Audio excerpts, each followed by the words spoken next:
Shadab Law Classes in association with Dynamic Augments. Hello everyone, आज जो हम topic समझने जा रहे हैं सीपीसी का वो है कॉस्ट। जो कॉस्ट है वो बेसिकली हमारा सेक्शन नंबर 35 में दे रखा है। सेक्शन नंबर 35, ठीक है। आइए एक बार सेक्शन नंबर 35 को समझने की कोशिश करते हैं, क्या बात करता है। Subject to the condition and limitation as may be prescribed and to the provision of law for the time being force, the cost of the incident to all suit shall be discretion of the court, and to what extent the cost, by whom, out of whom, किस properties, out of what property, the fact the court has no jurisdiction to try the suit shall be no bar to exercise the power where the court direct that any cause shall not follow the event, the court shall state the reason। ठीक है, अब जरा मेरी बात आप ध्यान से समझने की कोशिश करिएगा। ये ऑर्डर नंबर 20A भी है, कॉस्ट जो बात करते हैं, ठीक है। देखिए, अब प्लेंटिफ ने डिफेंडेंट, देखिए कौन फाइल कर रहा है, प्लेंटिफ फाइल कर रहा है, तो इनिशियल जितने भी कॉस्ट होते हैं, समन इशू करना है, ठीक है, प्रोसेस फीस लगेगी उसके लिए, तो जितना भी कॉस्ट होता है वो कौन पे करता है, प्लेंटिफ। और कॉस्ट के साथ एक चीज आती है, cost shall follow the event, cost shall follow the event। ये जनरल रूल है किसी भी सूट और प्रोसीडिंग का, ये जनरल रूल है, cost shall follow the event. मतलब जैसे जैसे इवेंट आते रहेंगे, किसी विटनेस को समन करना है, किसी पार्टी को बुलाना है, या किसी भी तरीके का कोई कॉस्ट है, आने जाने का जो एक्सपेंस है वो सारा जुड़ता है कॉस्ट में, ठीक है। तो ये सारा का सारा कॉस्ट वैसे तो डिस्क्रिशन ऑफ द कोर्ट रहेगा हमेशा कि कौन कॉस्ट पे करेगा।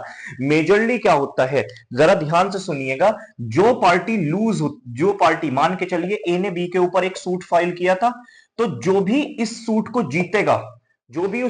जीतेगा, उसे कॉस्ट मिलता है सारा का सारा, जो भी उसका खर्चा हुआ है। जो पार्टी लूज करती है, मान के चलो बी ने ये केस को लूज किया, ठीक है, तो वो सारा का सारा losing party will pay the cost. तो इसके अंदर एक लैंडमार्क जजमेंट और है हमारा, सलीम एडवोकेट, जरा इसके लिख लेते हैं, Salim advocate bar association Tamil Nadu versus union of India. ये 2005 का केस था। इसमें कॉस्ट को लेके एक बहुत ही इंपॉर्टेंट और रेलेवेंट बात कही गई थी, वो मैं आपके लिए रीड करता हूं एक बार, ठीक है। इन्होंने ये कहा, the policy behind imposing the cost is to prevent false and vexatious and mala fide suit practice onward normalising cost has to be stopped. The court must impose realistic cost and if found acting mala fide then heavy cost. Court ने इसके अंदर, case के अंदर ये बात कही कि अगर आपको ये पता लग जाता है कि पार्टी डिले कर रही है, या मेलाफाइड इंटेंशन है, या नेग्लिजेंस है पार्टी के वजह से, तो आप ये नॉर्मल कॉस्ट हटा दीजिए, एक रियलिस्टिक कॉस्ट इंपोज करिए पार्टी के ऊपर, और अगर पार्टी की वजह से किसी भी तरीके का, अगर आपको पता लगता है कि हाँ भाई पार्टी की वजह मेलाफाइड इंटेंशन थी पार्टी की, या कुछ भी था, तो एक हैवी कॉस्ट भी इंपोज करिए। मगर ये हमेशा डिस्क्रिशन ऑफ कोर्ट रहेगा कि हाँ भाई कितनी कॉस्ट पे करनी है, कितनी कॉस्ट दूसरी पार्टी को पे करनी है। ये बात हमेशा आप अपने दिमाग में रखिएगा। देखिए, मान के चलिए क्या होता है, आप ऑर्डर नंबर 17 हमारी जो बात करता है, एडजॉर्नमेंट्स की बात करता है। एडजॉर्नमेंट्स का मतलब, जैसे कि आपने सुना भी होगा कि तारीख पे तारीख, जो नेक्स्ट डेट ले लेना, कि अभी एविडेंस नहीं है मेरे पास, फिर मैं नेक्स्ट डेट ले लेता हूं। तो सिविल सूट में आपने नॉर्मली देखा होगा, मगर इस चीज को ये state Salim advocate bar association Tamil Nadu versus union of India 2005 में ये बात भी डिस्कस हुई थी कि आप अगर कोई पार्टी ज्यादा एडजॉर्नमेंट्स ले रही है तो आप रियलिस्टिक कॉस्ट इंपोज करना शुरू करें, क्योंकि दूसरी पार्टी आ रही है भाई।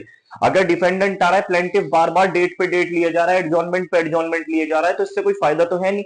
तो आप उसके ऊपर एक रियलिस्टिक कॉस्ट इंपोज करिए, ठीक है। तो ये सेक्शन नंबर आपका है 35। इसको लेके गाइडलाइंस भी थी, वो मैं एंड में डिस्कस करता हूं कि गाइडलाइंस क्या दी गई थी स्टेट, ये Salim advocate bar association Tamil Nadu versus union of India में। एक एक करके मैं आपके लिए गाइडलाइन पढ़ूंगा और समझाने की कोशिश करूंगा, और यहां भी लिखूंगा। तो 35A जो है, इसका 35A ये बात करता है, 35A बेसिक सी बात करता है। देखिए उसकी हेडिंग क्या लिखी है, compensatory cost in respect of the false and vexatious claim और डिफेंसेस। अगर आप फॉल्स एंड वेक्सेशियस क्लेम कर रहे हैं कोर्ट के अंदर, झूठा क्लेम कर रहे हैं कोर्ट के अंदर, तो इन्होंने दे रखा है, अगर आप नीचे देखेंगे तो लगभग 3,000 रुपए का कंपेंसेशन आपको दूसरी पार्टी को आपको पे करना पड़ेगा। जहां की 35B वो ये बात कहता है कि अगर किसी भी पार्टी की तरफ से किसी भी तरीके का कोई डिले है, अगर आप जबरदस्ती का कोई डिले कर रहे हैं, ट्रायल के अंदर डिले कर रहे हैं या प्रोसीडिंग्स के अंदर, सूट के अंदर डिले कर रहे हैं, तो आपके ऊपर 5,000 रुपए का कॉस्ट लगेगा। कितने रुपए का? 5,000 रुपए का कंपेंसेशन आपको पे करना पड़ेगा, 5,000 रुपए का कंपेंसेशन। तो अब हम एक एक करके समझने की कोशिश करेंगे वो गाइडलाइंस को, ठीक है, गाइडलाइंस को। उन गाइडलाइंस से आपको समझ में आएगा कि कॉस्ट को लेके क्या Salem advocate bar association Tamil Nadu versus union of India में वाई के सबरवाल जस्टिस थे जिन्होंने ये judgement, honourable mister Y K Sabharwal justice थे जिन्होंने ये जजमेंट को डिलीवर किया था। 3 जजेस बेंच का जजमेंट था ये, ठीक है। इसके अंदर कुछ गाइडलाइंस थी, उन गाइडलाइंस को एक एक करके समझने की कोशिश करते हैं। पहले नंबर की गाइडलाइन ये थी, if the party is guilty of negligence even if the party is successful in the suit.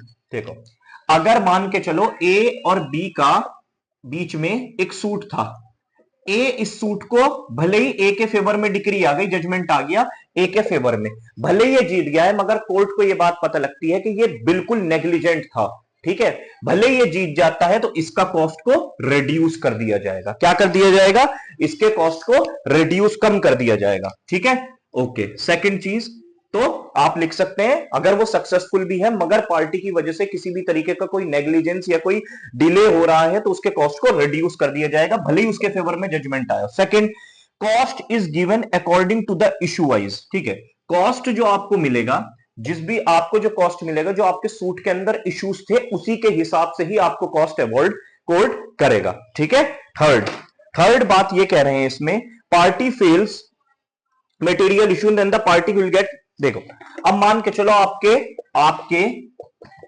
आपके सूट के अंदर 3 इश्यूज थे, इसके अंदर 2 मटेरियल इश्यूज थे जो मेन इश्यूज थे और एक नॉर्मल इशू था, ठीक है।